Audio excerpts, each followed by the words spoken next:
As we wait on the official press conference to introduce brand new Minnesota Vikings head coach Kevin O'Connell, the Vikings have announced that they have officially added 9 assistants to the staff. There's still a couple up in the air, and we'll get to them in a sec. But Angelicio, Ed Donatel, Jared Johnson, Chris Cooper, Curtis Modkins, Chris O'Hara, Mike Pettin, and Justin Rescati, as well as Chris Rumpf. Come on down. You're officially part of the Minnesota Vikings. So the coaching staff looks like this.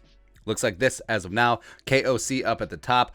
Offensive coordinator is still up in the air. Now, there's been a lot of talk about Wes Phillips coming along to the Vikings, as well as Thomas Brown is going to interview for the offensive coordinator job tomorrow. Both of them were on the Rams, Super Bowl champions. Cool. And obviously have ties to Kevin O'Connell. And I think what's going to happen is that one of them will get the Vikings OC job, and the other will likely replace Kevin O'Connell on Sean McVay's staff as his offensive coordinator with the Rams. So it's take your pick. Like, I'll be fine with Phillips. I'll be fine with Thomas Brown. We're revved up, ready to go.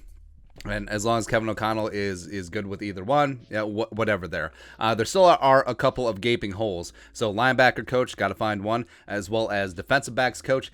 So they were going to bring along Jonathan Cooley from the Rams staff. He's a defensive assistant, but McVay was able to block that. He's like, hey, you're taking all my coaches, man, and I'm actually coming back to try and win. So, no, fully understand that there, as well as special teams coordinator is wide open. Now, I've said before that great players don't always make good coaches, but, I mean, as we talked about, Chad Greenway, linebacker coach, one time, the marvelous Marcus Sherrill, special teams coach, why not? They tried Terrence Newman out as like an assistant DB coach a couple years ago under the Zimmer regime. It didn't work out, but that's whatever there. Also, it's interesting that Mike Pettin is assistant to the regional head coach with Kevin O'Connell.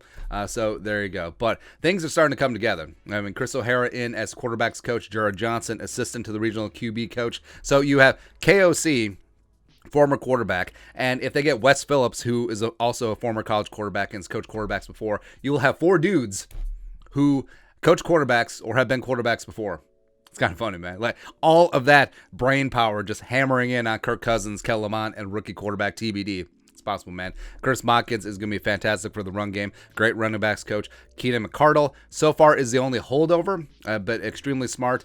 Justin Jefferson, Thielen, KJ, they love him, and they're going to do great things in this offense. Angelicio, passing game coordinator, as well as the 2 offensive line coaches, Cooper and Rascati, coming over from Denver. Ed Donatel has 10 years of defensive coordinator experience, going to be calling the plays, going to be getting after things. Chris Rumpf on the outside as well, around the outside. So I'm pretty fired up about how this staff is looking so far. Just got to fill out those last couple spots, hopefully with some other great names, and we'll get after it. And then basically got to decide between Phillips and Brown. Like, who's going to be coming over, man? But that's it. That is, as of right, as of 10:46 a.m. Central Time, that is the Vikings coaching staff. Let us know your thoughts in the comment section below. Subscribe for daily Vikings takes. Want to support the work? Put a little something in the Venmo. But until next time, Skol, production value.